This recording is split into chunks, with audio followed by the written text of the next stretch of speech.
Hello. Hi, everyone. My name is Mark. This is Why I Hate the World. What's happening? Starting exactly on time today. I'm very, very happy with myself. Anyway, good morning. So, today we are going to have a little bit of fun with the stream. We're going to talk a little bit about Ukraine, some updates and stuff like that. And then we're going to end with some more fun stuff, some crazy Republicans being triggered over stupid things. So, excuse me, my voice is a little cracky there. Sorry about that. I've been smoking too much crack. Anyway, so let's start with well, actually, before we do that, let's take a look at where we're at with our current piece. Which I think it's coming along good. I need to do something with the inside of this mouth here. That looks a little, I don't know. There needs to be some kind of like internal throat kind of looking thing, but we'll figure that out later. I'm still sort of like, I think today we'll just work on a little bit more, like adding some more value changes to the rest of this. But I think it's turning out pretty good. Looking around his mouth and then like his eyes and stuff, like starting to see a little bit of you know, a little bit. It's starting to pop a little more. So we'll just keep working on that on this stuff for today. See, we still most of this is still flat here, so we'll just be working on that for today. Anyway, so the war in Ukraine is now on its what 12th day, I think, 10th day, 12th day, something like that, and it's not looking too good for the Ukrainians there. Unfortunately, there is currently roughly 1 million refugees, internal refugees, who have been displaced mainly from the eastern portions of the country, who are now finding shelter in the western portions or leaving completely, fleeing to Poland and other neighboring countries like that. So that's kind of a lot. I mean, imagine, you know, if you live, say, in the United States, right? This is really the only place I can talk about since I live in the United States. But, let's say you live there and you live in Arizona and, 1 million people from California suddenly show up out of nowhere, right? What are you going to do with all those people? Where are they going to live? You're quickly going to run out of hotels and shit like that. You know, there's just, it creates a humanitarian crisis, and that's what's going to happen. Where are these people going to go? How are they going to be fed, right? Stuff like that. It's going to be not an easy thing, like at all, for anyone to handle. I mean, even internally, inside of the country, it's still going to be a problem, you know. So do they, especially internally, because they're in the middle of a war and bombs are flying and all this other stuff, and the Russians are doing things like indiscriminately, bombing civilians, right? That's another thing that's happening. We're seeing videos of just rocket attacks, stuff like that on civilian areas, apartment buildings, that kind of thing. It's generally not a good thing. Like war in general is generally not a good thing, but most of the time, you know, if you don't live near a military target, you're, you know, usually not going to come under attack, right? Usually, that's the idea at least. Although in real life, that never really seems to happen. It always seems to be that, in any war, there's always tons and tons and tons of civilian casualties, right? But supposedly that's the idea. The idea is that, you want to, your rockets and your bombs and your grenades and your bullets and shit like that cost money, and you want to, you know, maximize your return, right? And so you should be targeting military targets, right? And some people are saying that, well, the reason why, Putin is becoming more, I guess you would say, brutal or savage and starting to target civilians is because the war is not going the way he wants. And so he's just sort of inflicting terror now, which goes to show that Putin is a monstrous piece of shit that nobody should be supporting, right? Hey, Lewis Hedgehog, what's happening? Thank you for joining, man. Right, which is makes it all the more, surprising and ridiculous when so many people in the right wing here in the United States seem to be supporting him, you know. So a couple of other updates there. There were a few stories that came out about first one came out about Chernobyl, right? And it looks like the Russian army has decided to capture and occupy Chernobyl. Okay, which is kind of somewhat terrifying. You know, I don't really think it's necessary for us to go into the history of Chernobyl at this moment. I mean, there's like an entire TV show over that if you really are interested. There's a million documentaries out there and an entire show on Netflix or whatever talking about Chernobyl. Um, but there has been some news that since they took it over, there was some fighting there, and supposedly there's some fighting, although it doesn't look like there was any damage to actual Chernobyl. But they did measure a spike in radiation, and some people, a couple of news stories out there seem to be like reporting this, and then some people on social media are kind of flipping their lid over that. And as far as the radiation from Chernobyl itself, it's really doesn't seem to be anything that we should be worried about, right? So apparently the radiation went up by 20 times, what it was before, right? Like there's like they have like sensors and stuff that can detect when there's a spike in radiation all around Chernobyl. And because there's a nuclear meltdown there that's under a sarcophagus that if that fails, then it's going to release radiation into the surrounding countryside and all over Europe, right? And so that's why they monitor it very closely. And they're saying, oh, it went up by 20% or 20 times, right? But the thing is, that amount is still in really, really small. And supposedly it's equivalent to the same amount of radiation you would be exposed to just by taking a plane trip from the United States to Europe. So it's like we're not even talking like a chest X-ray. Like, like you come in contact with radiation every day, through just other ordinary objects, right?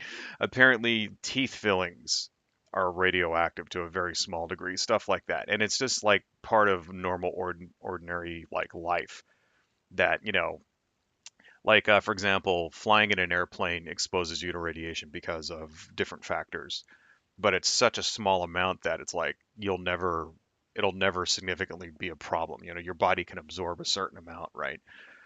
And that's what happened. So they're thinking like maybe what happened is that there's like some waste storage or something that might have got disturbed. But even like apparently Chernobyl is so contaminated that even just driving around, like say if you're driving around in a tank and you're kicking up dirt, stuff like that, that can lead to an increase in radiation, because the radiation is everywhere in that area. It's in the dirt, it's in the plants, it's in the water, stuff like that. It's in the concrete, like the buildings and everything. All of that is like contaminated, and that's what they were reading. So apparently that's not so bad, right? So let's see here. But there was one other thing that's a little bit more disturbing, and there is another nuclear power plant called the Zaporizhzhia. I can't pronounce this shit to save my life. So, Zafor, why don't we just copy that and put it down in the chat so you guys can read it if you want to later. But this is the name of the nuclear power plant, Zaporizhzhia. I have no clue how to say that shit. Sorry. But anyway, that is the largest nuclear power plant in Europe. Um, and it's 140 miles west of a city called Mariupol, which apparently has also been conquered by the Russian army as well. So This power plant is super gigantic, and there was actual fighting going on there too. And supposedly a fire broke out at this power plant, this nuclear power plant, and firefighters were not able to actually get in to put out the fire for a little while. Thankfully, they're telling us, all the sources I could see are saying that this is not a disaster, that this power plant is a much newer design, and it was very easy to shut it down. And so there was no meltdown. There's no danger of a meltdown, right? However, the staff there, along with some of the defense forces, the Ukrainian defense forces, and those types of things, they've been captured and they're being held on site. And apparently, the staff has not been allowed to change. Like the same people who are working there that day have been working there, and it's been like been like 6 days or whatever, and they're not being allowed to go home. So it's sort of like the staff of this nuclear power plant are being held hostage, right? And it kind of makes you think like, well, why would they do this? Why would the Russian army do this? Well, first off, they need power, right? That kind of thing. And also it means that they can shut it off to other areas as well. So if there's a city that they want to capture, then they can, and the power comes from this nuclear power plant, then they can like divert that off of the grid or whatever. So that gives them an advantage too, right? So there's lots of different reasons, but there's also speculation that Putin is trying to send a message, like sort of a low-key message like, hey, I control these things. I could blow this power plant up and irradiate, you know, stuff like that. Even though if he were to actually do that, it would the resulting cloud of radiation would also spread over Moscow as well. So there's not really much of a danger of that. At least, you would think, but who fucking knows, right? I think it's just the fact that they decided to start bombing a fucking nuclear power plant shows like how bad this all is, and like first off, how war is shitty. Secondly, how the Russians are fucking totally shitty and should not be supported by anybody. And if you do support them, you're a fucking like fascist fucking bootlicking toady, right? Third, it shows why we shouldn't have nuclear power plants in the first place. Like we really shouldn't. I mean I know there's plenty of people out there that support nuclear power as a alternative to fossil fuels, right? Even people on the left, even environmentalists who say, well, fossil fuels are more damaging to the planet, which they are. I mean, in the demonstrably damaging to the planet. They're causing fucking global warming and shit. And so they say, well, one of our only alternatives is nuclear power, right? And they're right. Nuclear power is an alternative, but they're wrong by saying that it's a safe alternative because it's not a safe alternative. It's a very, very unsafe alternative with very high risks, right? Now, you could make the argument, well, the power plants that have melted down and had problems in the past are like, 60 years old and shit like that, and they had bad designs, and we can design things to make them better, blah, blah, blah. Yeah, well, maybe, but, when shit goes wrong with a solar panel, it doesn't melt down and irradiate a 20-mile radius like that no one can live in for the next 30,000 years, right? That doesn't happen. When a wind farm, screws up, like, it doesn't like give people cancer for like you know what I mean? It doesn't contaminate food sources. It doesn't. So no, to say that it's a safe alternative, it's not a safe alternative. It's a risky alternative, right? But it is one that we will most likely have to use, unfortunately, because there really isn't any other, like the problem with renewables is that they can't be 100%, or rather the technology to make renewables 100% of our energy, like generation, is not yet there, right? One day maybe it will be. Maybe if we actually spent the same kind of money on renewables that we spend on, like, say, oil subsidies, right? if we actually fucking did that, maybe renewables, we might be able to do 100% of our energy from renewables. You know, maybe we might be able to interlink like power grids from around the world and shit like that. Maybe that's what we need to do, but currently that technology isn't there. And if we wanted to say, if we're talking about getting off of fossil fuels now in order to stop carbon emissions, then one of the things we're going to have to use is, unfortunately, nuclear power plants. It's just a fact. That's just a fact. Now there's lots of different things you can do. There's thorium reactors, which supposedly are like 1 billion times safer and don't melt down and shit like that. There's all kinds of things that can be done, but this is all stuff that's going to take money and investment. Things that the, you know, people who oppose creating a green energy grid are going to basically step in the way of every single step of the way. They're just going to like obstruct this. So I don't know. It's this is the shitty fucking world we live in, where like money and war are greater drivers to our, the human productivity than survival, right? So that's some bad shit.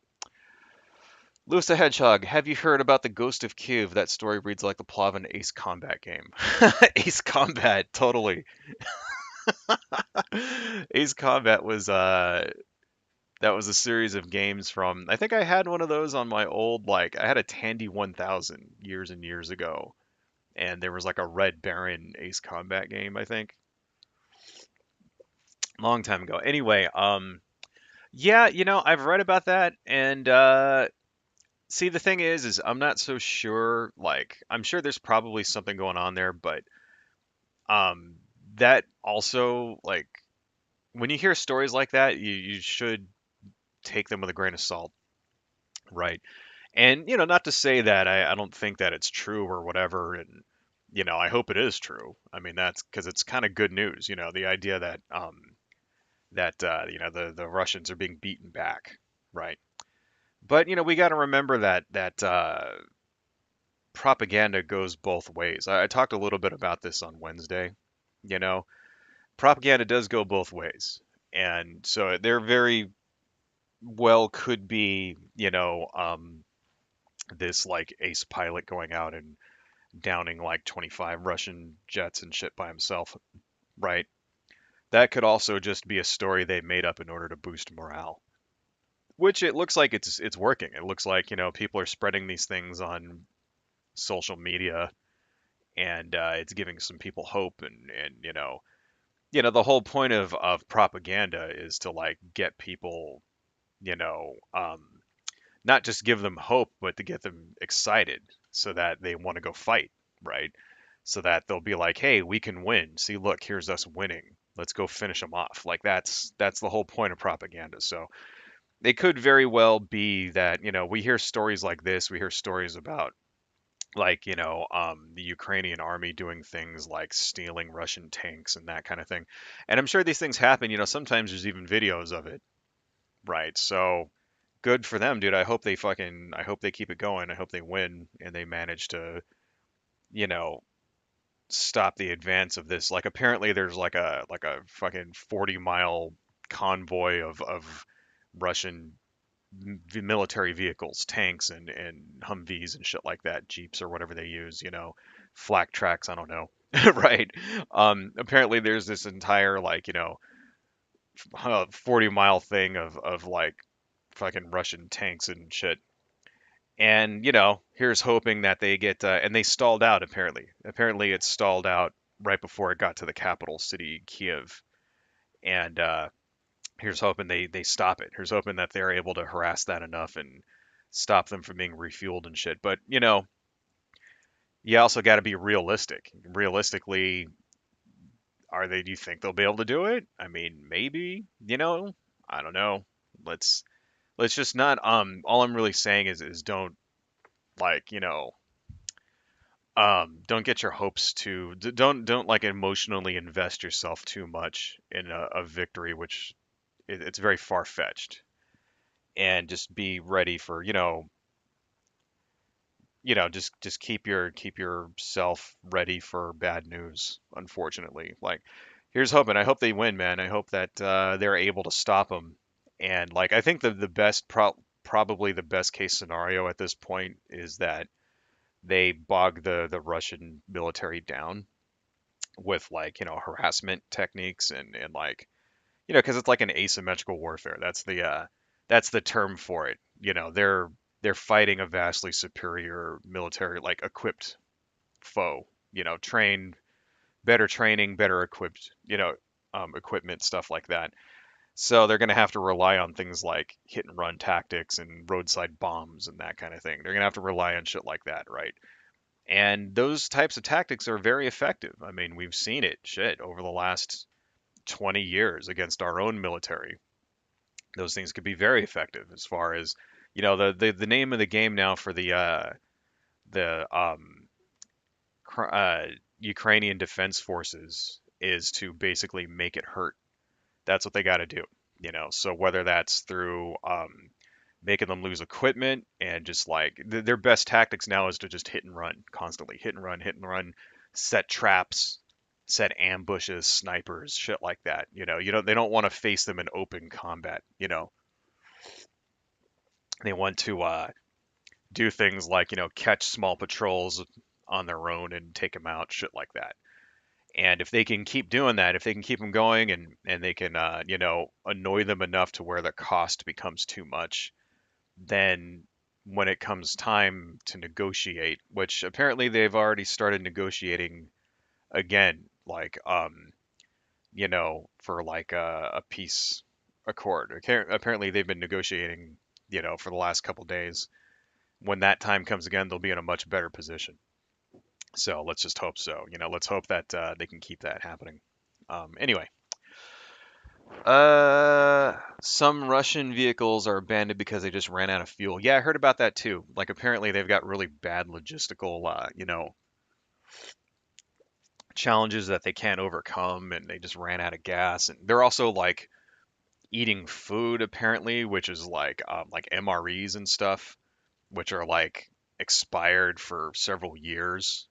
And that kind of goes to show, like, I think this is showing like how much of a paper tiger the Russian military really is. Like it may have been like super like strong and intimidating back in the fucking 80s or something, and now it's like outdated because they don't really although their military's big, they don't even spend anywhere close to the amount of money that we spend, for example. Like, not even close, right?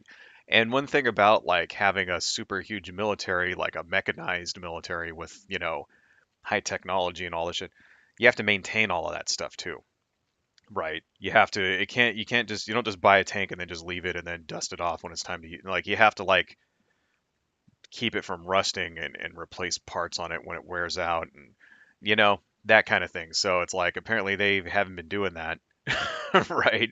And they didn't secure, like they weren't able to secure the air, and they weren't able to secure supply lines, and they're having all kinds of problems. But still, it does seem like they're still slowly winning. They're just, it wasn't over in 72 hours like they thought it would be. So I don't know about that. Anyway, let's continue on a little bit. Let's see. So that's kind of an update of what's happening there. Some things to be scared about, fucking nuclear bombs and nuclear power plants going off and shit.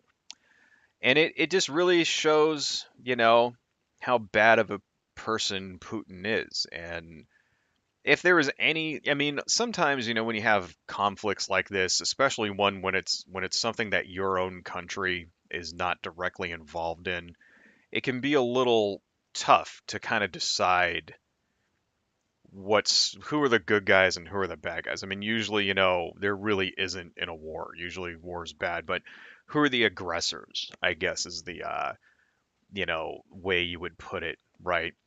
And it seems pretty fucking obvious in this one that Putin and the Russians are the aggressors. Unfortunately, not so much in the United, our the right wing of our country in the United States doesn't really seem to think so. I went over a few of these things on Wednesday, and I've got a couple more that I want to talk about. Some really, really bad takes on Ukraine, right? So here's a guy that, let me just move some stuff around here real quick. And let's open this, move that over there. Okay, and I want to turn on my screen. Let's turn on my screen. Let's see.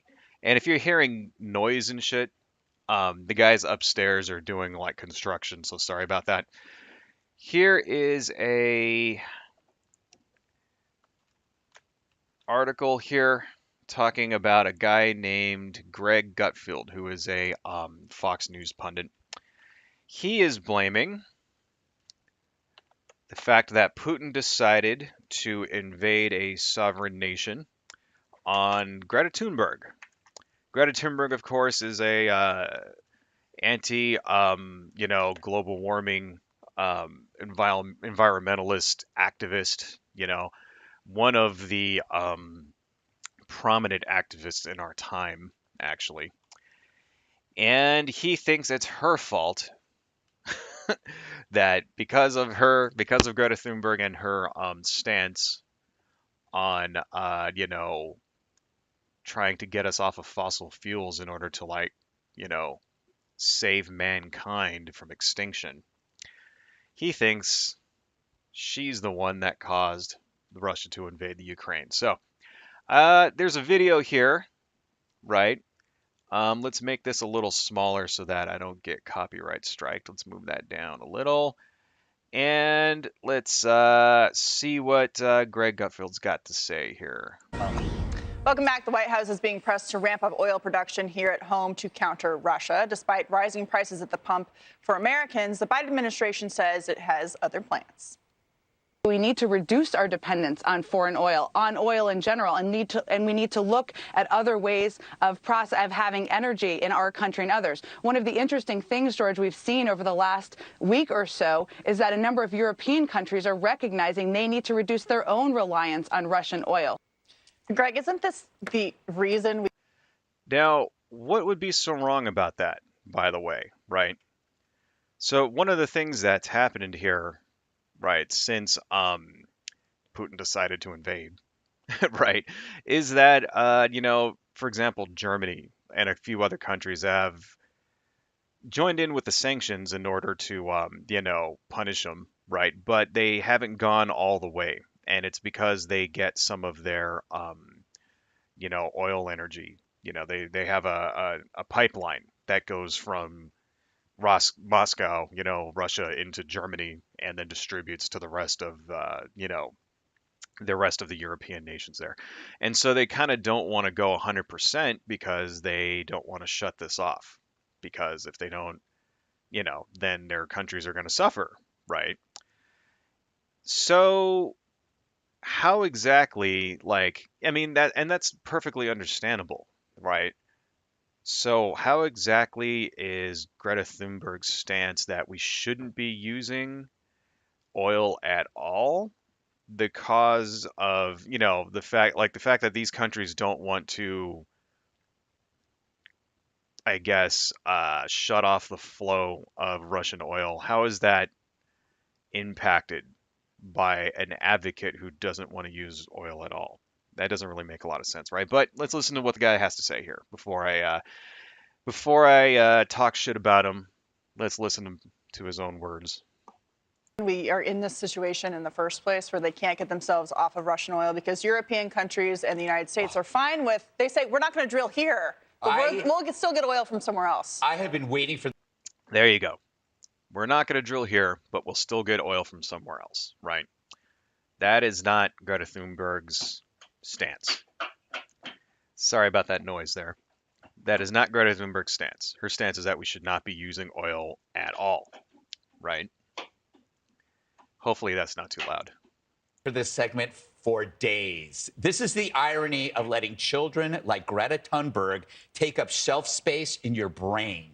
Think about all the adults that took her opinion over the progress made in fracking or drilling or the necessity of coal in nearly every country. But no. How dare you? Remember that? How dare you? We all sat there. Oh, maybe she'll drop solar panels down into Kiev to save people. It's not going to happen. See, how does that make any like? What the fuck is this guy talking about? How does that make any sense? Right? Greta Thunberg, number one, has no control over policy at all in any country. Greta Thunberg is not a prime minister. She's not a president. She's not a senator or an MP or whatever they call it in, whatever parliamentary system there is. God damn, I hope that guy stops hammering. This is just because I'm streaming that they're like making all that noise. But it's okay. They got to do their construction. It's cool. But, so she doesn't have any control over any of that, right? At all. So how is she like determining what the energy policy is? Oh my God, fucking God damn it. Really sorry, folks. I'm moving, actually. Did you know that? I'm moving to my own house that does not share any walls with any other houses. It's like an actual house, and we won't have to worry about loud ass noises like this anymore. Kind of throwing off my stream a little. I see that in OBS it's actually registering the noise. I'm really sorry about that. Lewis, is it really bad, the hammering here? Can you like really hear that? I hope not. I don't know. It's fucking me up. Anyway. Yeah, how does that make any sense? How is it different? Like how is her stance that we should not be using oil at all, like, have any influence on the fact that, like, European nations take oil from Russia, right? If it were up to Greta Thunberg, I guess is how you pronounce her name, sorry. If it was up to Greta Thunberg, we would not be using any oil, especially Russian oil. Is that not correct? So, kind of sounds like Greg Gutfeld here is completely misrepresenting her stance. Like, a lot, doesn't it? I don't know. Let's continue on. China and Russia must have been laughing at us when we were allowed to be lectured on world affairs by a 14-year-old. Oil is a world affair. Energy is a world affair. Fuel is a world affair. We got to wake up to that. We also got to get back into the nuclear world. The anti-nuke ideology put us in a hole for many decades. It's probably the greenest fuel that we will ever see. That's not true. Not true at all. Right? So first off, oil is secondary to this conflict. Okay, this conflict, like the reason why Russia invaded, Ukraine, is not to steal their oil or anything like that. It's about territory, right? So this war is not about oil at all, And I mean, first, so that's the first thing. Second thing, I'm not really sure what he means exactly. Like, is he saying that the European nations that get their oil from Russia would be more likely to confront Russia if they didn't get their oil from it? Is that what he's saying? Is he saying that, like, why? So is he saying that we should be more aggressive with Russia and then they don't want to because that's where they get their oil from? Like, okay, yeah, that's fine. How is that Greta Thunberg's fault? That doesn't track. It doesn't track the fact that he, like, why? Like, is he basically saying that, oh well, they could drill more on their own shores? That's what he's really saying. They should be drilling more on their own shores. You notice how, like, every stance that a conservative takes with environmentalism, like, completely lines up 100% with, like, the oil companies, right? I mean, this is what the guy's really doing. He's really just shilling for energy companies. And then he turns around and says, yeah, now we need nuclear, right? Yeah, we do need nuclear. I mean, I just spent a good 10 minutes talking about that, right? But it's not the cleanest. What did you just say? He said it's the cleanest, the most environmentally friendly source of power. Look, and you can almost see him reading, like, look where he's like reading off a Fuel's a note here. world affair. We got to Right. wake up to that. We also got to get back into the nuclear world. The anti-nuke Checking his notes. ideology put us in a hole for many decades. It's probably the greenest fuel that we will ever see. No, it is not. It is not the greenest fuel we will ever see. Right? Nuclear power is, I mean, if you say green in the way of, say, carbon emissions, right, it is very green in that sense, right? But it is not the greenest fuel we'll ever see. Nuclear power produces nuclear waste, which is extremely dangerous, right? And although that nuclear waste won't cause the ice caps to melt or any shit like that, it's extremely dangerous and it's extremely hard to contain. You have to build special facilities and keep them away from people, and it'll be radioactive for like measures of time, like time measured in like a geologic scale. That's what nuclear power is. So no, it's not safe, right? No, it's not like the greenest fuel ever. That's bullshit. He's basically like spouting the you know, talking points for the nuclear power industry right there. For like GE and and like all those other, fucking power companies and shit. Southern Cal, Edison, stuff like that, right? Basically, he's basically just sort of towing the company line right there. It's kind of bullshit. Moving on. The sooner we get back to nuclear, the sooner we were almost energy independent. Remember the good old days? Yes. Yeah. Yeah, there's no question. So, Jeff, We were never energy independent. Ever.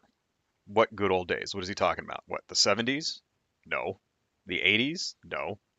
Right? This debate has been going on for 40 years. Like, what the fuck is he talking about? Energy independent. When? When were we energy independent? What? Last year? Were we energy independent under Trump? No. Okay. It's been 1 year. How much could have possibly have changed in 1 year? Not very much. Okay. I mean, what are they saying? Oh, because the Biden people stopped drilling and blah blah blah blah blah blah blah blah blah. That's not fucking real either. Okay. No, they have been drilling like crazy. He's been selling off, Biden has been selling like offshore fucking drilling permits and shit. I mean, yeah, okay, he didn't open up Anwar or whatever, but still, it's like, you know, some of them, some of those were illegal. I saw a story about how some of the offshore drilling permits that the Biden administration allowed to go forward were you know, not legal and had to be basically because they didn't conform to the fucking EPA standards and shit. You know what I mean? So it's like to say that the Biden administration's environmental standards is what's stopping oil from being produced, and that's why oil, the price of gasoline is so high. That's total fucking bullshit. Right? And that's really what he's also kind of alluding to here. It's all Biden's fault. This is why your gas costs so much. Oh, we got to start drilling again. Oh, we got to have dirty nuclear fucking power plants that put us all at risk of fucking catastrophic accidents. We got to start doing that again. It's the fuck out of here. Jesse, today the White House was asked again why sanctions have not been placed on the energy sector in Russia. Let's listen and I'll get your take. We have not taken some steps on energy sanctions, in part because we weigh that. That doesn't mean they're off the table. They remain on the table. Sanctioning energy would affect Russia's income stream. Certainly that would be a reason to do it, but it would also have extreme consequences on the world energy markets.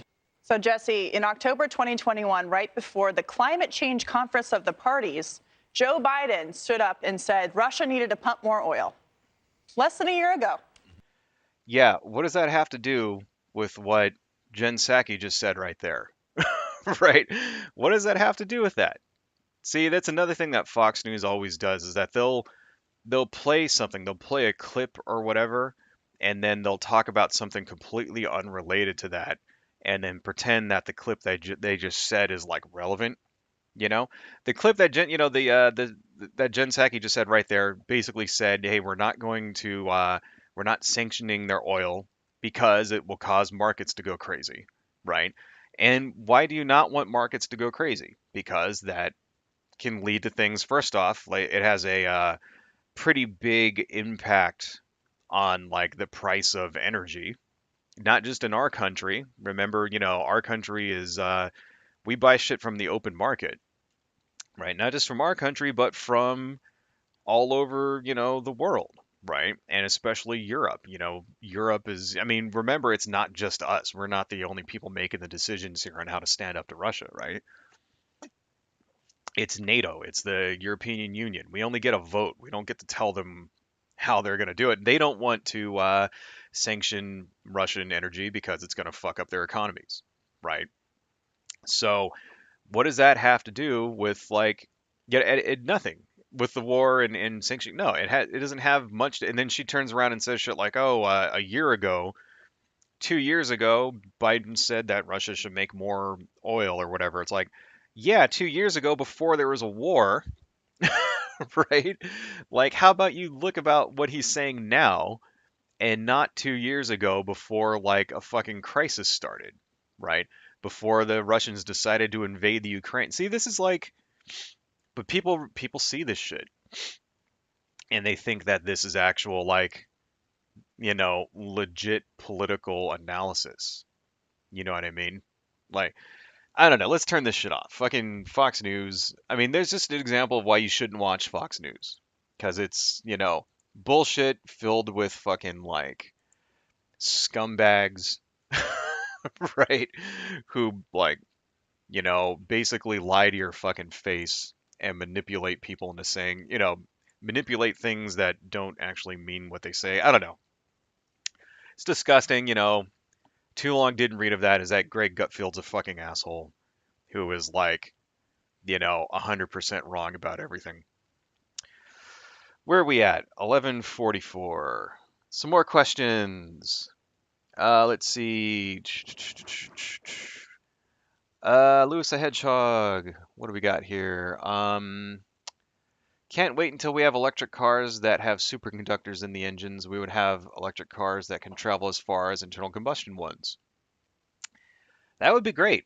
That's part of the reason why I don't actually have one like myself. Like my wife actually bought an electric car. Like she got a little Fiat 500, and it's pretty cool. It's very tiny and cute. Plus we got like a massive tax rebate for that, like a lot. Like it was fucking ridiculous. Like our tax return was like $11,000. It was crazy. But the reason why like I haven't elected to get one myself because like I'm still driving like my old car, gas guzzler. Although my car is like fuel efficient, like I get like 30 miles to the gallon, so it's like, and plus like since I work from home now, I don't have to fucking drive anywhere. It's awesome. So I spend like I fill up like once a fucking month. It's great. Um, but the reason why I haven't elected to actually get a fully electric car myself for my own use is that precisely for that reason is because I want to be able to drive long distances across country, stuff like that. Like I want to be able to drive to like San Francisco or San Diego or something and not have to wait for the car to recharge in between places, right? And I think there's a couple of things that would do that for me. Like I think really if it was like say if they could charge if a car could charge in like an hour as opposed to like 3 or 4 hours, I think that would do it. And I think that's going to come probably within the next 5 to 10 years. They'll be able to make electric cars that you go to a gas station and it charges up in like less than an hour, like maybe 15 or 20 minutes, right? I think when that happens, you're going to have like really, really wide adoption because like that's one of the main reasons. Like me personally, that's why I'm not getting one. Because it's like when it runs out, you have to like let it sit for like fucking 6 hours and shit to charge back up. Right. And that's just not practical. It's not practical if you drive long distances, like, you know, every like all the time. It's fine if you're like just like going, if you live like 5 or 10 miles away from where you work or something, and you have a place there that you can charge it, and a place at your house that you can charge it. A lot of people don't have access to charging ports either. Like, you live in a apartment complex or something, and you just get like a, carport, and there's no electrical socket in there. That can be a problem too. So like currently at my place, we have to hang an extension cord out of the window, and which is probably something we're not allowed to do, but no one said anything. So it's like that kind of thing. My new house will have a garage. We'll be able to, because there's also like you can get like a 220 volt, charger that charges your car like twice as fast or something. So we'll finally be able to do that. I'm gonna have like a two-car garage. It's gonna be awesome. Anyway, moving on. I'll stop talking about my new house. I'm just excited. Okay. Thankfully, okay, the noise wasn't too bad. All right. They were like doing like power tools and shit upstairs a little while ago, but anyway, hopefully that'll stop doing that. So that was one thing, a little more before we move on from what Greg Gutfeld was just talking about. The thing is in Europe, they actually have made lots of strides towards renewables, right? And it's something we should be doing ourselves here. If we spent the same kind of money that we spend on oil subsidies, we spend billions and billions of dollars every year on oil subsidies, right? Subsidizing oil drilling so that gas will be cheap in the United States. And that's part of the reason why gas is super cheap here. In most other countries, gas is really expensive, right? In like Europe, for example, in Asia, like Japan, first off, they pay by the liter, not by the gallon. So that's already, because there's 2 liters to a gallon, right? And they'll pay something like $6 a liter. And that's like when gas is cheap, it'll be that much. In say, England or something, or France or whatever, it'll be like $5 or $6 a liter, you know, which is like, so then you come here and we're paying like $3 a gallon. It's not just like, I mean, that's like 3 times as much as they're paying, like 3 times as much as what we're fucking paying, right? So that's the first thing, right? So it was already expensive there. So they've been doing a lot though to kind of get off of that, to get off of coal, that kind of thing. Currently, right now in Germany, for example, about 40% of all of the energy needs in Germany come from renewables, right? 40%, that's nuts. Okay, their goal is to by 2030, they want to be at 90%, which, damn, if they can actually do that, that's awesome. Think about, first off, not only just all of the pollution that they're not spewing into the atmosphere anymore, but all of the jobs that creates, right? Because first off, there's construction jobs. You have things like solar power stations. You know, do you call them power plants if they're just like a solar bunch of solar panels? I guess you do, right? Wind farms, that kind of thing. You have the construction of all these things that costs money, that needs jobs. You have the maintenance of these things.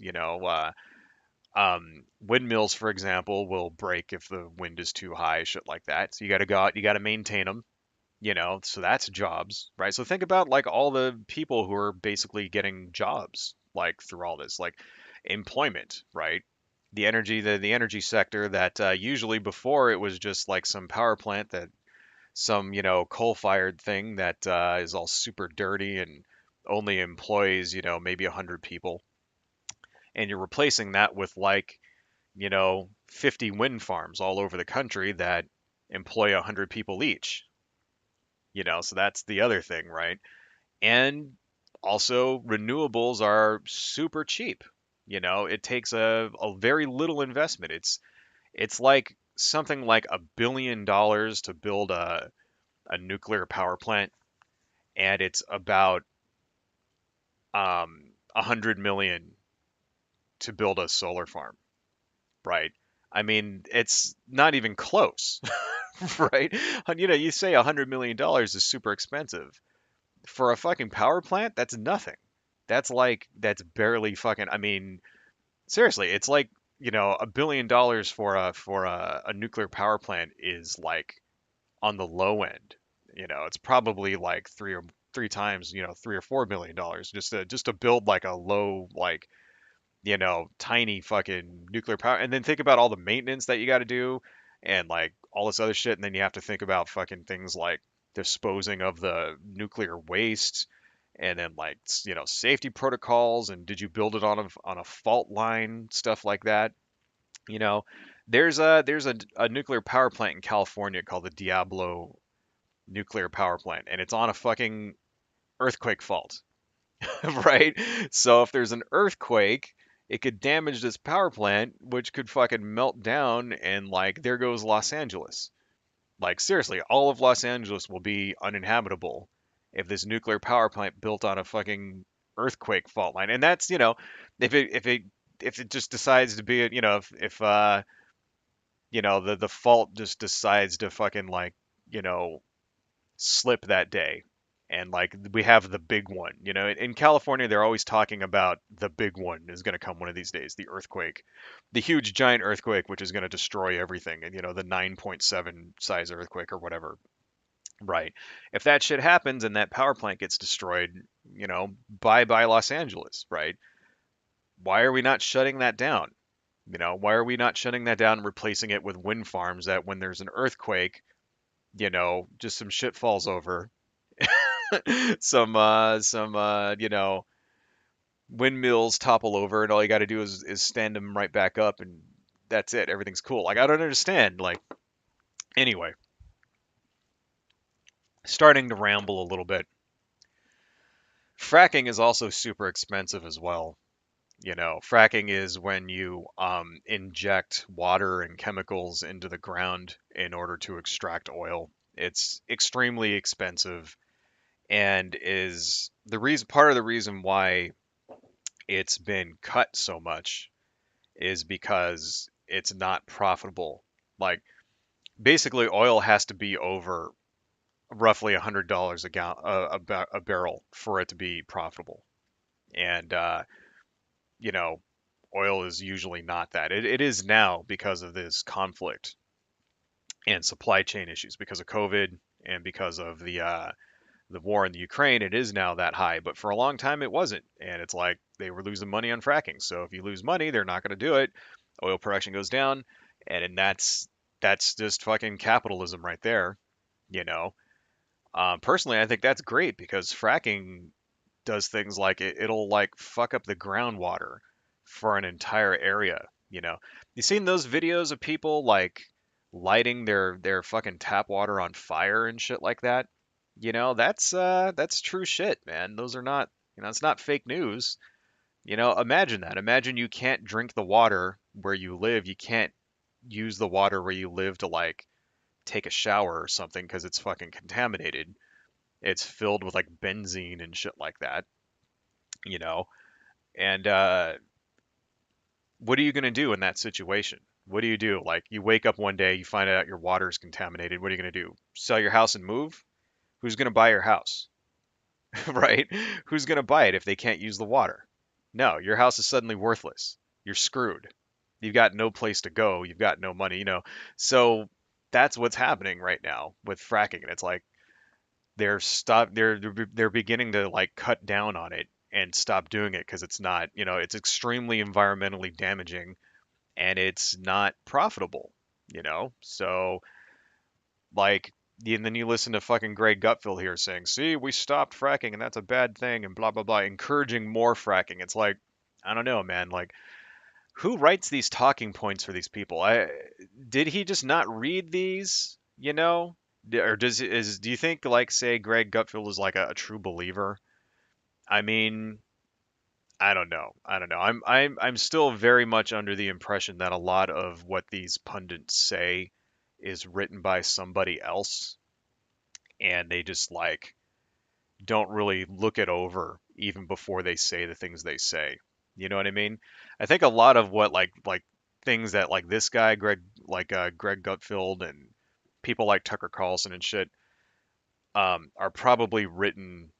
They have writers that write the stuff for them, and they probably just are tasked with coming up with the most, you know, uh, I guess extreme shit that they can possibly say because that's what they know the algorithm chooses.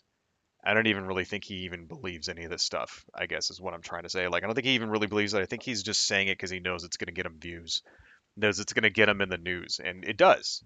When you say vile shit like that, when you say things that are like purposely designed to offend people, that gets you Facebook fucking likes. So it's kind of fucked up. Anyway, let's see what else we got here. What else we got here? Here's a guy, Ron Johnson. Let's look at what he's got to say, right? Let me just move this thing over here. This is from Twitter. Let me just turn that off. And because there's a video that we should watch here, let me put this down in the thing. Here's the next thing we're going to look at, right? And let me turn on my monitor. There we go. So this is a video from Ron Johnson blaming Vindman, Pelosi, and Adam Schiff for weakening Ukraine with Trump's impeachment. So let's go ahead and make that big and play this. Wanting to live in peace and freedom. But I think we do need to take a look at what all led up to this. I don't think Vladimir Putin would have moved on Ukraine were it not for the weakness displayed certainly by the Biden administration, but also by the West in general.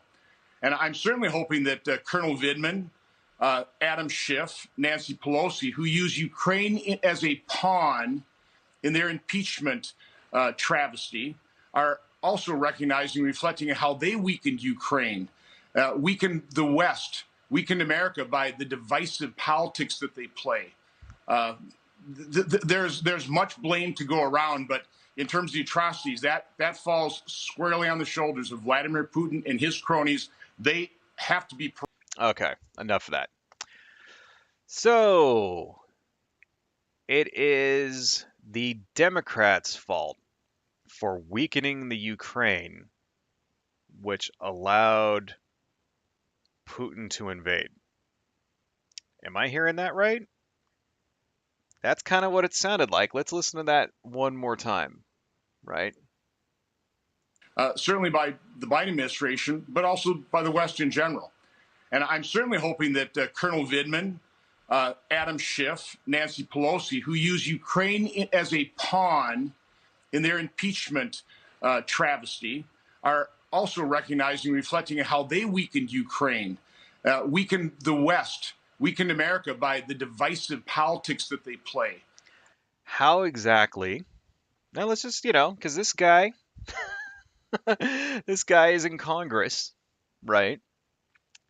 How exactly does Donald Trump being impeached for attempting to blackmail the president of the Ukraine by withholding military aid, which was approved by Congress, by the way? That's illegal. President's not supposed to be allowed to do that, right?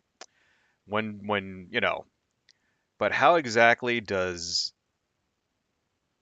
the Democratic Party, Nancy Pelosi, Adam Schiff, trying to hold Donald Trump accountable for blackmailing the president of the Ukraine, weaken the Ukraine? How did that make the Ukraine any weaker? Right? I don't understand that shit. But this is the Republicans in Congress. So this guy right here, it's funny when you see like, if we were to talk about say like Steven Crowder or Charlie Kirk or some fucking or Candace Owens or some shit, those people are just talking heads on a TV screen that are just trying to like grift people and make money, right? This guy is a fucking, he's in Congress. Is this guy, what is he, a House member?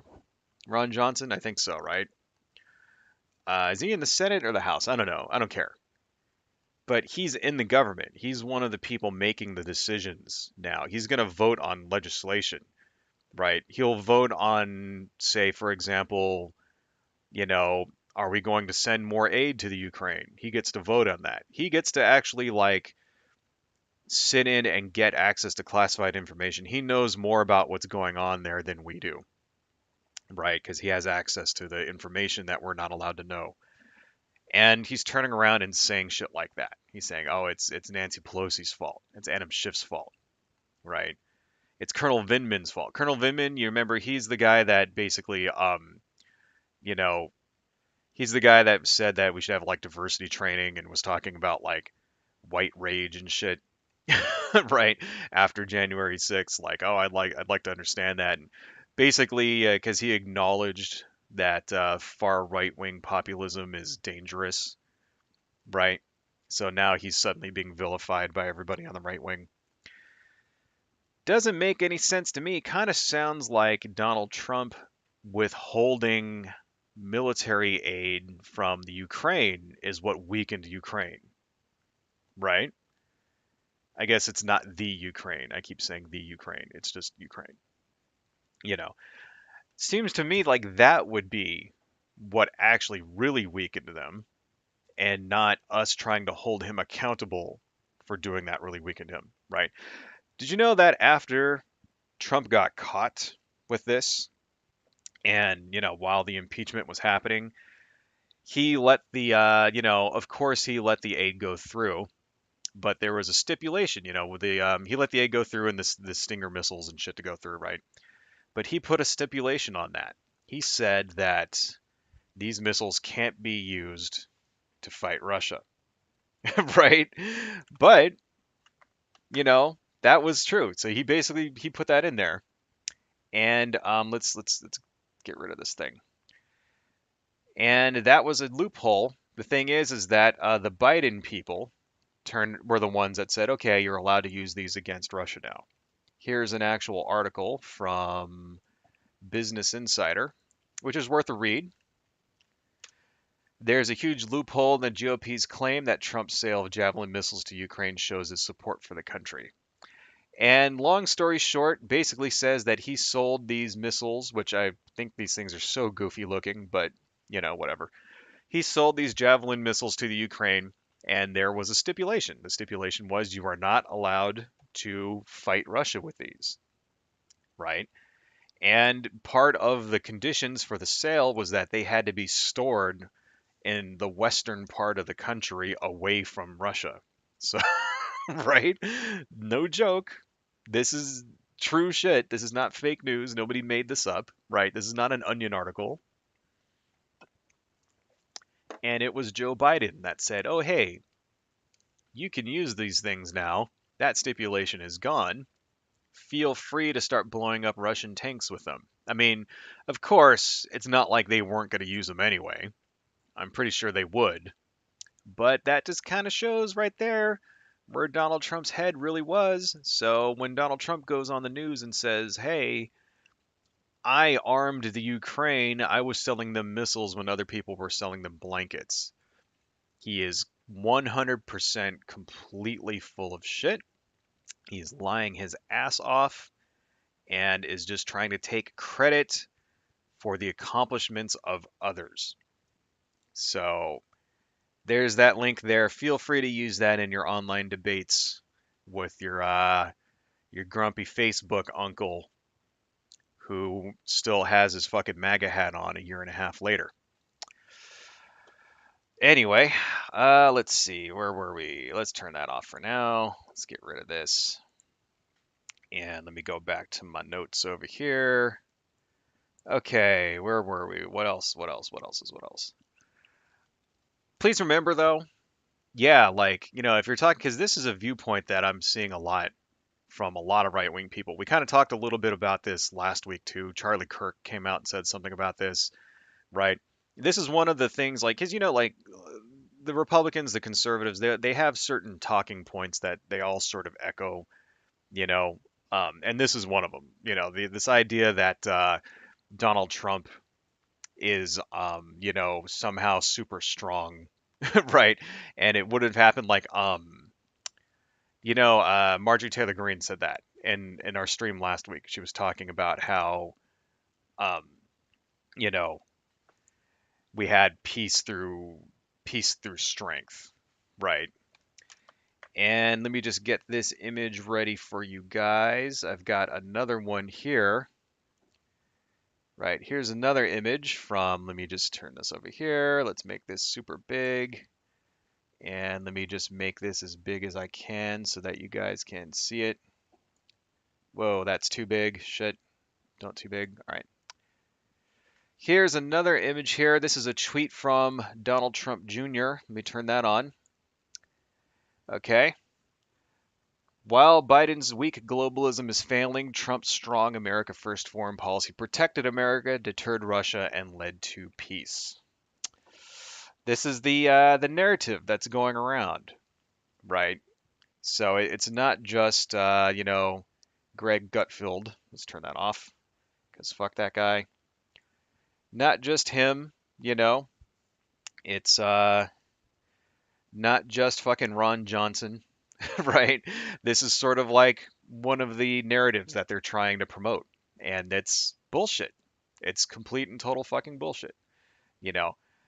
Um, it's just remember what actually really happened. Why did Trump get impeached? Because he was withholding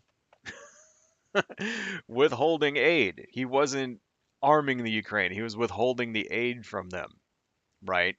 And it makes you think about what Trump was actually talking to. I talked about this a little on Wednesday, so I won't spend a lot of time on it. But, he would meet with Putin and he would destroy his notes and nobody knows what they were talking about. One thing that Donald Trump um, floated a lot was actually withdrawing us from NATO completely. He said that a couple of times, right? Here's actually another article. I'm not even gonna like read anything out of this, but I'll just put this down in the chat for you guys. Here we go. Let me paste that there. That's from Huffington Post, talking about many times that Donald Trump had floated us leaving NATO completely. Here's another one from John Bolton. Right, let me just copy this. John Bolton, who of course was a national security advisor for under Donald Trump. John Bolton there, in this last one that I just posted, said that he expected that Donald Trump would try to leave NATO if he were to win a second term, that was on his agenda, right? Now, of course, John Bolton is a warmongering piece of garbage who's an asshole who should not get credit for anything, but one thing that the guy doesn't seem to be is a liar. And we have no reason not to trust him, Of course, this is just his opinion. I mean, he could be completely 100% wrong, but still, this is a guy like John Bolton is a war hawk.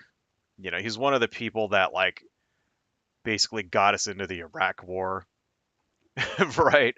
So it's not like this dude's a peacenik of any kind. He's not a progressive. He's not like even a Democrat. Like he's very much a war hockey kind of, person who would likely support us starting World War III with Russia.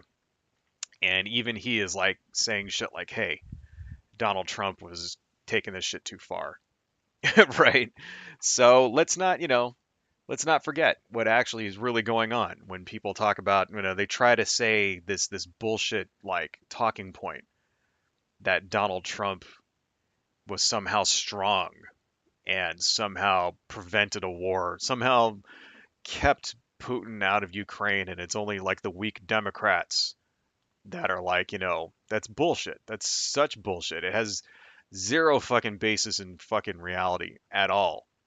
And the conservatives and the Republicans are just never, the actual viewers, the people that consume conservative media will never know it. They will never know it because they're being fed a line of shit. This is why it's important to engage. There's a lot of people on the left that don't like engaging with the right wing. They don't like arguing. They don't like debating. And what I mean when I say this, I mean like just engaging in real life or engaging even on, say, something like Facebook, or on Reddit or something. You know, um, this is why it's important. It's important to engage people, because they're not getting the right information, right? They really are not. They're not getting, you saw what we looked at Fox News right here. You see what they're seeing. This is what they're seeing. They're seeing people like Greg Gutfeld get up there. They're seeing people like Ron Johnson get up there and feed them lies. And yeah, maybe they won't believe it if you tell them, but somebody has to fucking tell them, right? And this is how you change minds. It's like even if it doesn't make any difference, it's worth doing, right? Because there should be somebody there giving them an alternate narrative. There should be somebody there showing them like, no, this is not true. What you just saw wasn't true, and this is what's really happening. And even if they call you names and, oh, get out of here, lib, whatever, blah blah blah blah blah, right? You might reach one person. You might, that's all you can really do is say this is the actual truth. You should actually research stuff. You shouldn't believe shit that you hear on Fox News and the Five and all that other crap, you know, and you should really see what's actually happening because this is why you're wrong all the time. And it's not like it doesn't, it's hearts and minds, one heart and mind at a time, right? And that's all you can really do. You can't force people to agree with you. Like how? What, at the point of a gun? No. That doesn't work. You can't force people, you can only try to convince them. And this is why it's important to push back. It's important to push back, right? Because when half the fucking country is like living a delusion, then the wrong people get elected, right? And shit just gets worse. It gets worse and worse and worse. Do you want to see some actual change in the country, right? Then you need to fucking work. Change takes work, right? We need to work at. Part of that work is convincing people what the actual truth is, whether they want to hear it or not. And the worst thing that can happen is they can tell you to fuck off, and it's like, oh well, you know, this is the price of freedom of speech, that we have in this country, right? Which a lot of people really don't understand. You know, freedom of speech means the other people are free to say their shit too, and they're also free to not listen to you, right? And maybe it's time we have to apply those troll tactics that they are so good at back on them, right? This is why it's important, like you should go to, this is why it's important. Like, say, for example, you have this Truth Social thing that Donald Trump just created, this fucking ridiculous, like, wannabe Twitter ripoff. It's important. Go there and see what these people are saying. And, if you're brave enough, engage them. Make an anonymous account, post the truth. What's the worst they can do? Ban you? You know? So you got banned, a big fucking deal. Make another one, right? They do it to us. They invade, you know, left wing circles and things like that, spout their ridiculous fucking bullshit. We should do the same thing to them. You know, it's like this is part of the fight. It's the propaganda fight. You know, and we need to basically fucking step up our game because it's like half of the fucking country is brainwashed. Right? Seriously. Anyway, went off on a little bit of a tangent there.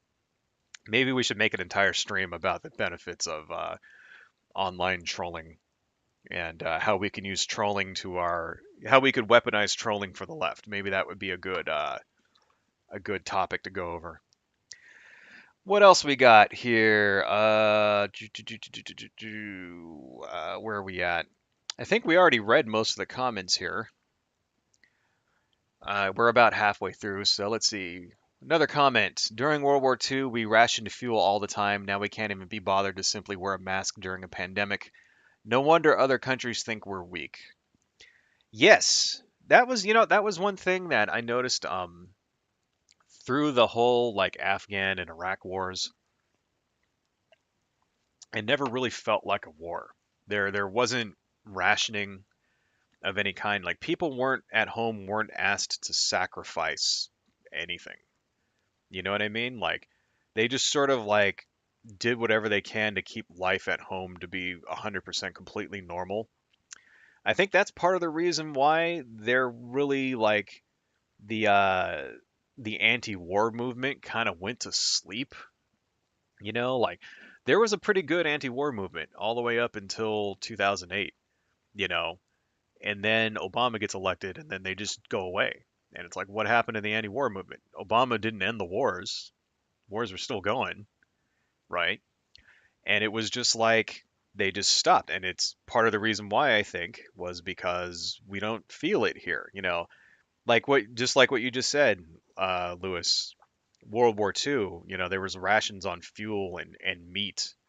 Apparently, meat was like super expensive during World War II, and there may be reasons for that now. Our economy is more developed and blah blah blah blah blah, and you know there may be reasons we didn't need to ration anything this time around. But still, it's like nobody felt the pressure at home, you know, and it just seemed like this war was just something that was happening way over there that we could just ignore. And we did ignore it, like in Afghanistan. We ignored it for 20 years. Nobody was talking about, like in 2019, nobody was talking about Afghanistan.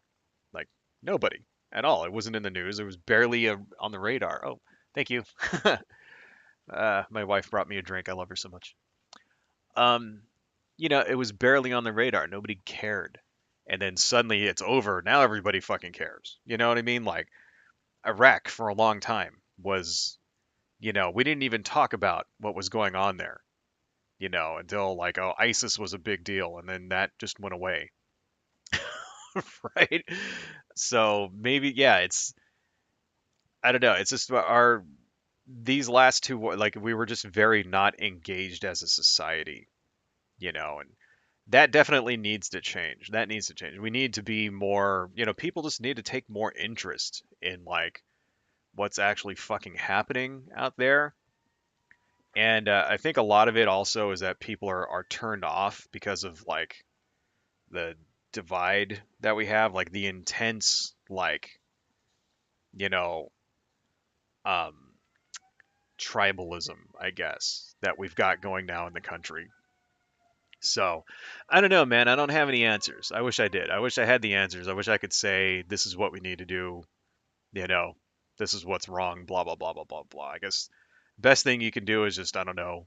Everybody just use what you have in order to affect change. This is part of the reason why I do these streams. I like talking about things like this because I think this kind of stuff is important, and you don't really get enough of this like in like mainstream media. They never examine the whys of what's going on. You know what I mean? Anyway, moving on, moving on. Let's see another comment. But they don't have to drive as far in those other countries. Why do we spread everything so far apart in this one? Uh, yeah, it's like why do we do like say like the suburbanization of American cities? There's a lot of reasons for that too, which we could probably do an entire stream on why that happened also. Lots of different motives, everything from like housing prices to racism is another big factor on why like our cities kind of like went into that like suburban sprawl. Racism was a very big influence on that. White flight out of the inner cities, that kind of thing. Plus the gas for a long time, fuel for cars was extremely cheap in this country for decades. That's another thing to remember. All the way up from to the 70s, it would be like 50 cents a gallon. You know what I mean? Even in the 80s, like looking back to now, like, I don't think a lot of young people today can remember a time when gas was under $1. You know, I don't think they remember that. Like, I don't think anybody born like, you know, after 1990 has ever had gas under $1 in their lifetime, right? So it used to be really cheap, and the young kids today don't know. You used to be able to take 20 bucks and fill up your tank and then also get lunch and then like also buy a pack of cigarettes. Like you used to be able to do all that with $20 not that long ago, you know. So they don't understand that it's like things used to be a way like I mean just as far as, part of that's inflation and all these other things, but I don't know, that all fed the suburbanization of the typical American city. And it's even kind of getting a little worse now because a lot of people are working from home now, like me, for example. I work from home, right? So a lot of people are, there's no reason to actually be close to your, employer anymore. So you can go buy a house far off in a, you know, 20, 30, 40 miles away. And the fact that you're not driving back and forth every day, I mean, maybe that's a good thing. Maybe that'll cut down on carbon emissions overall. But anyway, that's something to think about. Maybe we'll do a stream on that one of these days. Let's see. Where we talked about? Let's see. A couple of more things, a couple more incredibly bad takes on Ukraine here. Here's one from Lindsey Graham, who tweeted out that someone should. Let me see. Let me find this, and let me make this super big, and put this over here. Here's a tweet from Lindsey Graham saying that somebody should assassinate Vladimir Putin. Now, we here in the country, we are generally allowed to say anything we want. It's free speech, right? Lindsey Graham has free speech as well. He can say all of the stupid shit that he feels like saying. However, Lindsey Graham is a senator in the United States government, and a senator calling for the assassination of a head of state is a incredibly stupid fucking thing to do. Incredibly dumb, right? Hey, kitty, off the table. Come on. I gotta let my cat out here. Give me a second, folks. Incredibly stupid thing for him to do because, okay, out of here. Go on. First off, what this does is that it gives conflicting messages, right? So if you're worried about Putin escalating because he's backed into a corner, then figures in the United States government calling for his execution should not be like something that's going to alleviate that. They will not be something that will make him feel better, right? That's just going to make him even more insane. If this is what you were worried about, if you were worried about Putin, like, getting more brutal, maybe losing his mind and start lobbing some nuclear bombs and shit, saying that somebody should fucking Brutus him, right, is not something that's going to alleviate that. That's just going to make tensions worse. So, first off, good job there, Lindsey Graham, for throwing fuel on the fire. Secondly, Lindsey Graham is I mean, the thing is, it would be fine if he was just like a bus driver or something, or if he worked at a subway or whatever. If he was just some normal fool saying, hey, we should kill his ass, no one would give a shit. But he's not some fool. He's a fucking senator, right? And it's like, I mean, yeah, he's not in charge of the military. He's not in charge of, like, the CIA or some shit like that, right? But people in Russia don't know that, you know? So, secondly, the real bad thing here is that he just basically is, by doing this tweet, fed into Russian propaganda. So now Putin's going to take this and he's going to be like, see, they want to kill me in the West. This is why we should escalate. This is why we're invading the Ukraine, because they're out to get us. They want to kill me personally, right?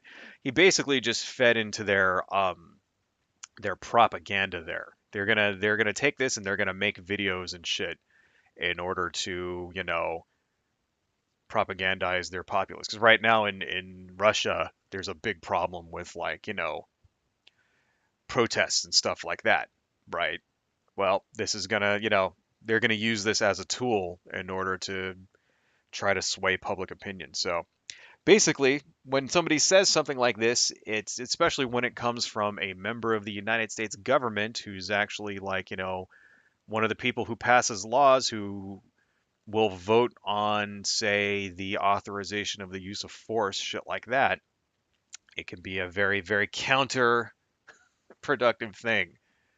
So, thanks, Lindsey Graham, you fucking idiot.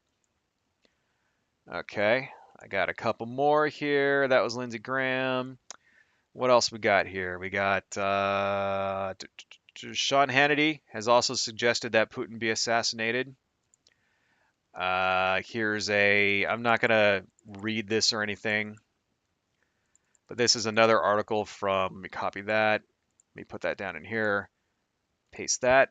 That's another article from Business Insider where Sean Hannity basically, on his radio show, suggested that first off, somebody should kill Putin. That was his first thing.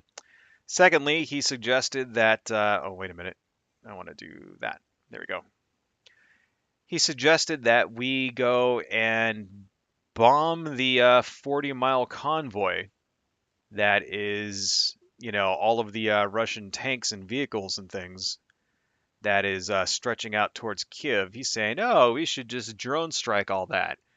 And, we should just take the American flags off the side of the drones or whatever, and the Russians will never know it was us. It's like the dumbest fucking, oh my god, stupidest fucking thing that you could possibly, like, let's just throw the fuel. That's what they're doing. They're throwing fuel on the fire is what they're doing. They're trying to come out tough against Russia, and it's because last week there were like all these right wingers and shit who were like basically on Putin's side, fucking sucking Putin off last week. And it seems like, at least for the Fox News folks, they've sort of done a 180, 'cause especially like you had like Tucker Carlson and shit saying we should be on Russia's side and all that. Seems like the Fox News people have sort of read the tea leaves on this and have decided to like, no, we've got to like be tougher on Russia because that's what the people want. So now they're like, trying to be tough. And so they're basically just saying the most inflammatory shit that they can possibly say.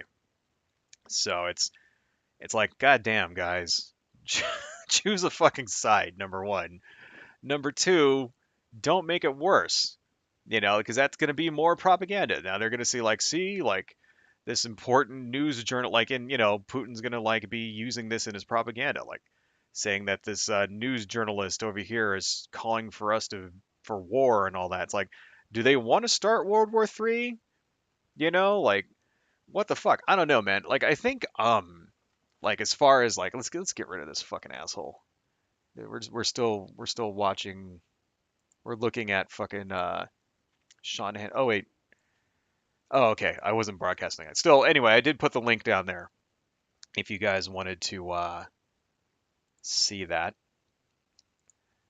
Let's see. Let me turn that off. Put my thing back over here so I can read things. Oy, oy, oy. I already went over Donald Trump Jr.'s dumbass fucking tweet. There was one other thing I wanted to show you guys. Remember last week when we were talking about QAnon and how they're like on Putin's side? Here's one more image that I thought was funny. Let me just turn this on now. I'll make this a little bit bigger so you guys can read that. This was on Reddit. I thought this was funny. This was in Our Conspiracy. So, FYI, Russia just liberated child traffic victims in Ukraine. Fauci's Ukraine biolabs destroyed. So, Yeah, we talked a little bit about this on Wednesday. Basically, it's part of the QAnon conspiracy theory now that Putin is one of the good guys and is going into the Ukraine in order to destroy biolabs so that there won't be another COVID, um, you know, another COVID bioweapon virus created. That's the narrative. So it's like, yeah, that makes zero fucking sense, but this is QAnon, so what do you expect? Right.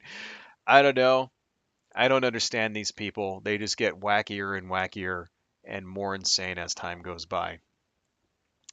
So, thought that was funny. Maybe we should do a stream on where QAnon's at nowadays. I can't believe they're still fucking around, you know.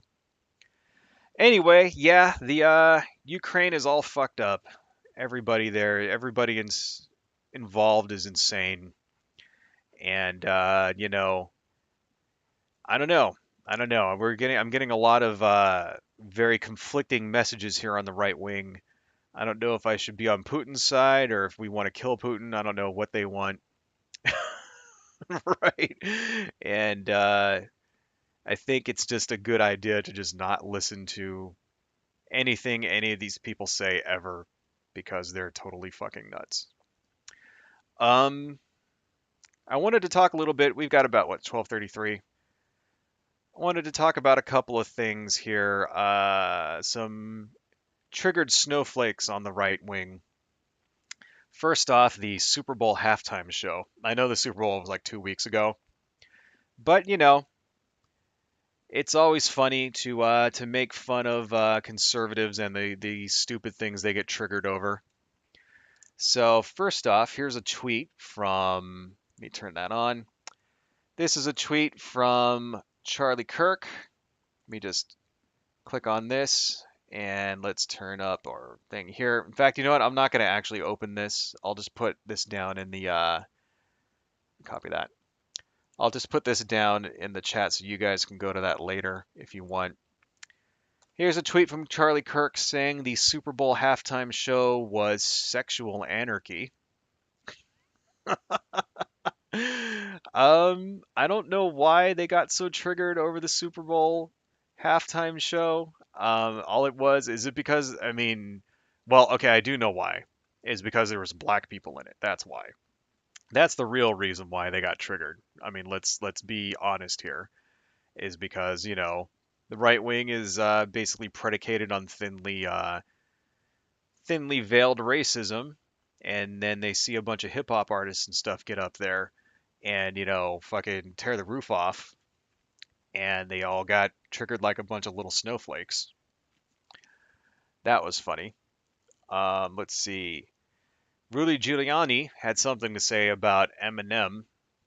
Let me open that up for you guys. Let's open this and let's turn on our window. Rudy Giuliani lays into Eminem for taking the knee during the Super Bowl halftime show. This is funny. I'm not going to read this for you guys, but I think there was basically a video here that I want to play for you. So let's make this a little smaller. Let's play this video. Let's get right to Eminem taking a knee. Why doesn't he go to another country? I mean, go take a knee someplace else. I mean, you know how many cops were defending him and protecting him at that game yesterday? I mean, crime is way out of control in Los Angeles. He thinks that all happened, because everybody loves Eminem. The simple reality. First off, crime is way lower nowadays in Los Angeles than it used to be, right? And that's just, first off, that's definitely true. Crime used to be super bad in LA. It's way, way less. There used to be drive-by shootings, carjackings, shit like that. That kind of stuff doesn't really happen that much anymore. Occasionally you might hear about like a drive-by or something, but it's not like, no. Los Angeles is not some dystopian hellhole with open warfare of gangs in the streets. No. That's shit you see in movies, right? Secondly, why is it that if you are for BLM, you're instantly against all police? That's not really what BLM is about, right? That's a misinterpretation of what BLM's goals are. BLM's goals are defund the police, right? When people hear that, what does that mean, right? It means that basically the cops should not be, first off, they should not be militarized. You know, you have all of this stuff where they're like basically selling like armored personnel carriers and shit to the police. They shouldn't be using those things. What would they need a fucking armored personnel carrier for? You know, stuff like that. They're getting like fucking machine guns. What do the cops need machine guns for? They don't need machine guns. Right. So that's the first thing, the idea that they're spending public money on military grade hardware for cops. It's like, no, the cops don't need that. Right. Secondly, they send, part of the reason why we have this problem with police brutality is because every time something goes wrong, they send a cop to go do it, right? This includes things like wellness checks, you know, uh, someone who's mentally ill or whatever, like will have a breakdown, start having a problem. They send cops, and the thing is, the only thing cops know how to use, their only, I guess, tool in the shed is violence. That's the only thing, because they're trained to basically stop people using violence. This is what cops do, right? Cops are trained to, they're like the only people that we allow to basically use violence in order to, and it's to protect themselves and it's to protect other people. That's why they're allowed to do it, right?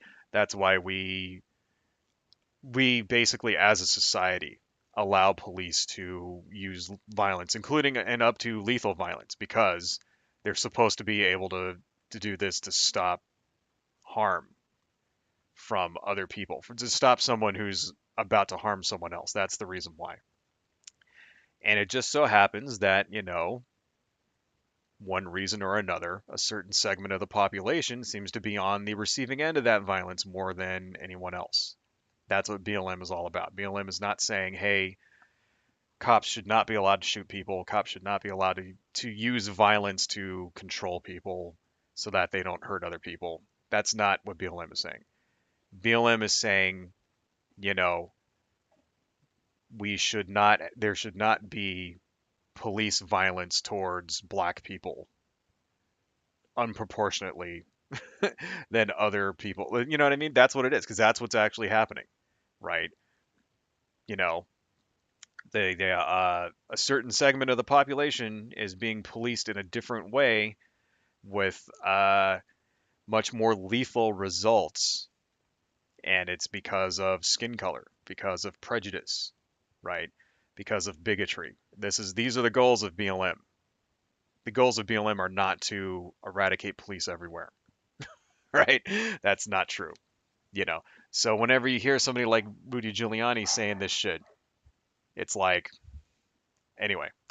Continuing on, this is only about a minute long. Let's listen to some more. Is the NFL has made a mockery out of law enforcement, particularly with its support for the cop killing Black Lives Matter.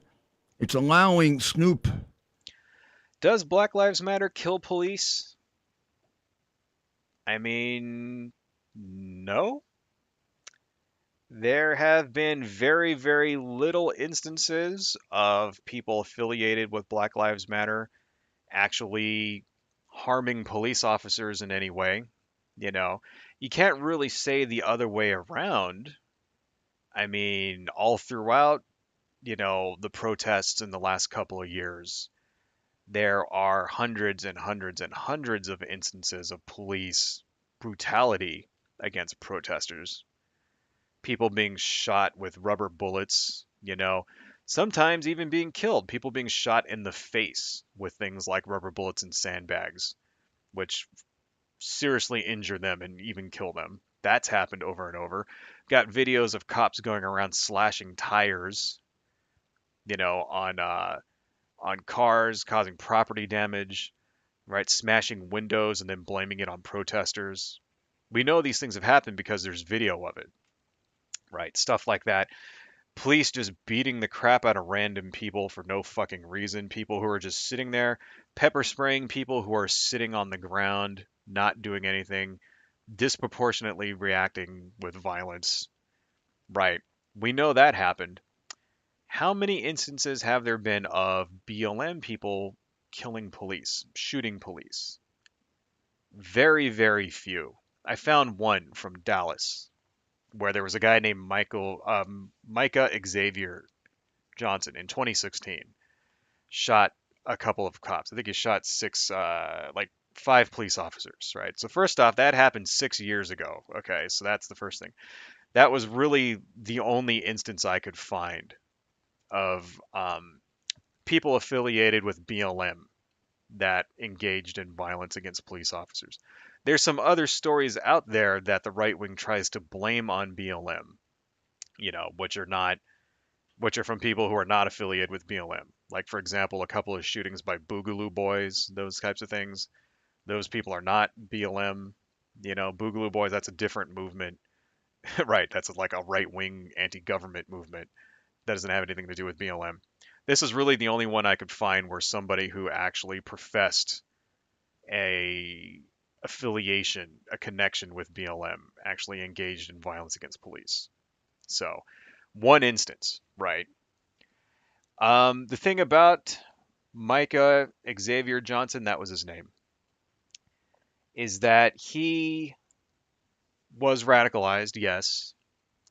He did post things in support of BLM stuff like that, but then you look at his Facebook posts and that kind of thing, and he had some affiliate. He basically posted things in support of the new Black Panther Party, right? And then also another group called the Black Riders Liberation Army, right? The thing is, these two groups are hate groups. They're anti-Semitic hate groups, right? And I guess you could even say also engage in lots of anti-white um, racism, as well, right? The new Black Panther Party doesn't really have much to do with the old Black Panther Party, like at all. They're not connected whatsoever. The people from the old Black Panther Party who are still around are vehemently opposed to the new Black Panther Party.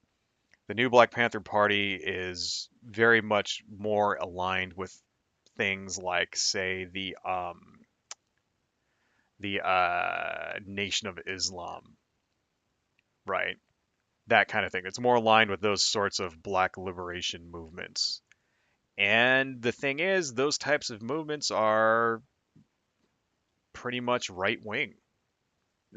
they're not they're not leftist insofar as, what you would traditionally call a leftist. Okay. Here's what I mean by that. First off, they don't support the usual kinds of stereotypical leftist woke politics. No. They're anti-racism. They're very much, like they don't like things like say white supremacy, obviously. So they stand against that kind of thing, right? But these groups tend to be very anti-Semitic themselves. They tend to feed into a lot of the same types of anti-Semitic conspiracy theories that you get from right-wingers, right?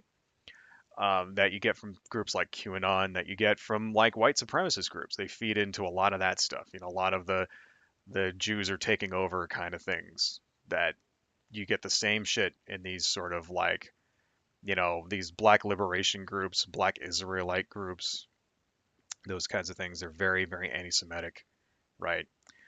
Um, they also are. They don't really support things like gay rights at all, trans rights. They're very homophobic as well.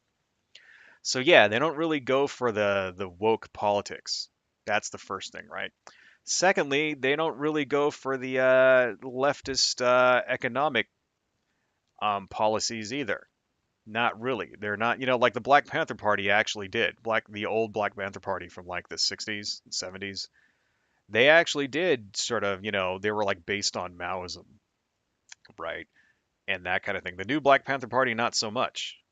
It's more about an Afrocentric cooperation, but not really something that you would call, you know, socialist. Not really.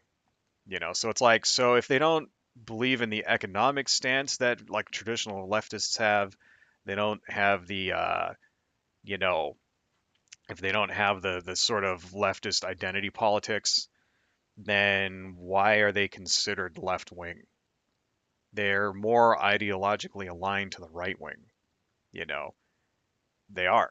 So that's kind of untrue. So when you hear stuff like this, there was another guy like just a few weeks ago, I can't remember his name, that actually went and tried to shoot a senator or some shit like that.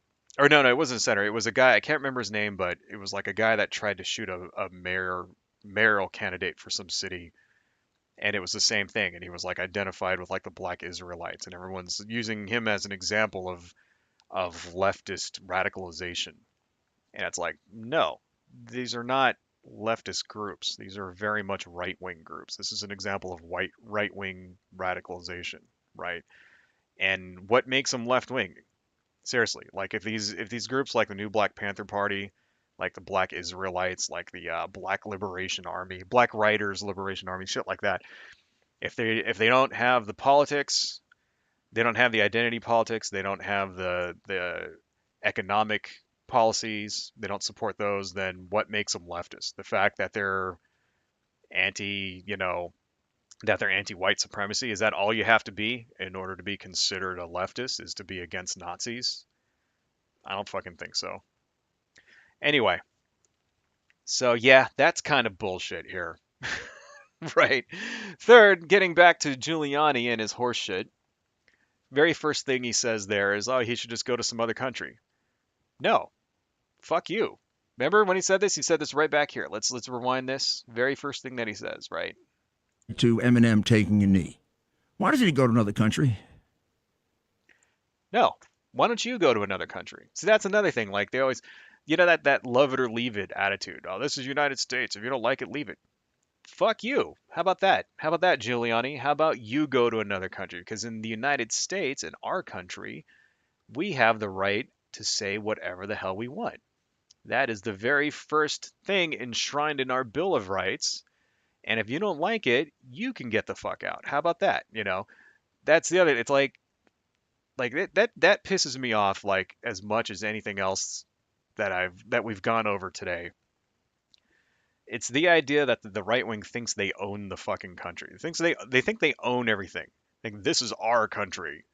You can get out. They always say this about like, we don't want these immigrants coming into our country. It's like you don't own the United States, you asshole. All right, let's turn this off. Let's get rid of this fucking shit. There's more there. I'll do is I'll put this down in the chat for you guys too if you want to, you know, strangle your ears listening to Rudy Giuliani talk about the Super Bowl. Let's post that there. Anyway, Pony Throat, hey, thanks for joining. Appreciate it. Anyhow, I don't know. They don't, I guess it kind of goes back to what I was talking about a little bit earlier. This is why it's important to push back. It's important to push back against these narratives, right? You know, they don't own the country. Don't let them think they own the country, right? They don't run everything. They try to. This is what they want. They want to run everything. This is why we need to fight against it. We need to fight back. It's like, no, this belongs to us too. We get to make these decisions also. And you can always fucking, if you don't like it, feel free to leave. There's an entire fucking country out there right now that led by a guy that seems to be more ideologically just predisposed to your positions. If you don't like it, you can go to fucking Russia. Right? Seriously, man. You know. Anyway, folks. Let's see. Any more comments that we got to read before we wrap this up? Pony Throat. Cops need armor special personal carriers because patrol cars are not immune from bullets. APCs save lives. Well, is there a problem with people shooting at cop cars? Like, a lot to the point where they need APCs? Is that a thing? Are the police engaging in open warfare in the streets? I don't think that's happening anywhere in the country, right? Like anywhere at all, you know. So no, no, I don't think so. I don't think they need it. When has that ever happened? Like, there's been like what? I think there's a very famous case of a couple of guys who tried to rob a bank once who had like, military grade stuff. That happened once like 20 years ago. I mean, it's overkill. It's overkill, number one. Number two, it's like why don't, like, that's money that should be spent on other things? How about we take the fucking like $10 million or whatever that it took to buy an APC and put that in a drug treatment program so that they don't need an APC to go bust up a crack house, right? Let's work on preventing the crack houses from starting. I mean, I don't know.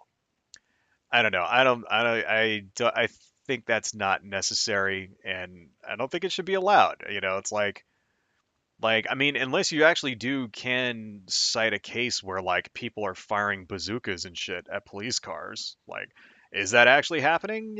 Someplace, Chicago or something? Are they actually like firing like armor piercing fucking hollow points and shit? And they need like a fucking tank? Then okay, give them a tank. But don't think that's a thing. But I don't know. Thomas, let's see. Lusa Hedgehog, as Thomas Jefferson said, sometimes we need protection from the protectors. Yeah. Pony Throat, a certain segment of the population also commits a large percentage of violent crime. Getting dangerously close there, man. Yeah, that's getting a little close to some 1488 talking points there, man. I mean, we can get into that if you want. We can talk about, it is true that, for example, a large portion of black people are disproportionately arrested and incarcerated for violent crime. Does that mean they commit more violent crime, or does that just mean that they're arrested for it? You know, and there's lots of different reasons why there's more black people in prison, right? I'm not going to say that no black people commit crime ever, because they do, and it's true that there are more black people in prison than disproportionately more black people in prison, right? That's to try to deny that would just not be true. But there's reasons, like, what are the reasons for that? Number one. Number two, are they really committing more violent crime than people of other races, or are they just being policed more for it? You know, right? That's another thing. Number three, it's sort of like, because we know that's a fact. We know that's a thing that happens where, say, a white person will get arrested for a crime and get far less jail time than a black person for the exact same crime. That is 100% something that happens, right? Um, so it's like, it's not exactly fair. It's what that is evidence of institutional racism. When you see, you know, black people making up a far larger proportion of the people in prison for, than people of other races, that's evidence that the institution is basically policing them differently than people of other races, right? That's what that is. So we could talk about it. I'm not prepared at this moment right now to go into these. I'd have to actually do a little bit of prep work, but maybe that'll be a good idea for our next stream, is to talk about, the actual realities behind that, because it's disingenuous to spread talking points like that, you know, what you just said. Like, that really, what you just said is like a white supremacist talking point. that what you just said there. Black people commit more crime, so we need to police them harder. That's what fucking people like Nick Fuentes say. And it's not, the reality is not as cut and dry as that. You know, while it's true in some respects, it's not true in other respects. And I think you know what? I think we will talk about that next time. That's going to be the subject of our next stream, and we're going to talk about policing and disparities, racial disparities in policing. Right. So anyway, we're hitting 2 hours here. I got to hit the road because first off, I really got to pee pretty bad. And secondly, I have to sign some paperwork for my new house. So I got to get on the road here. Let's zoom out and see what we're seeing. This is where we're at so far. Starting to add a little highlights down in the bottom, stuff like that. Starting to come together, don't you think? Anyway, let's see here. Let's go ahead and when we end this, I need to go over my ending stuff. So first off, everybody, thank you for coming. I really appreciate it. Please like and subscribe if you haven't already. I know it's dumb to say that, but it actually works. When you actually say it, people actually do it. So please do that. Tell your friends also, that kind of thing. Let's see. And if you like my work and you want to see, say, give me some money for what I do, then, oh, wait a minute. What the hell is this? ETSY. There we go.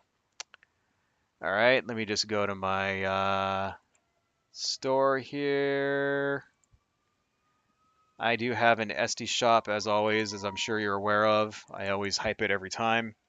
But if you like what I do and you want to see, help me out monetarily, you can buy something from my SD shop.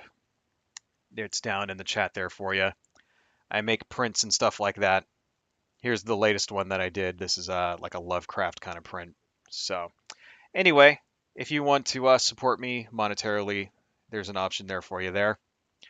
If you want to see more of my artwork, I have a Deviant art site down here that I post all the stuff that I draw on the stream here. Feel free to download it, do stuff with it if you want. I have a webcomic with ninjas in it. It's at hawanja.com. Fun for the whole stupid family. Please check me out there. And I also have another YouTube channel that I've been kind of ignoring lately, but I will be doing more with, where I talk about toys and video games and shit like that. So there's more coming there soon. Anyway, folks, I really appreciate all of this. Thank you all so much for joining. Really appreciate it. Thank you, Lewis a Hedgehog. Thank you, Pony Throat. You guys are cool. Thank you, anybody else who joined and didn't comment. We will try to do another one on Wednesday. And most likely we will be talking about racial disparities in policing. That's going to be our subject for next week. Anyhow, guys, everybody out there, stay safe. And I will talk to you all later. Adios.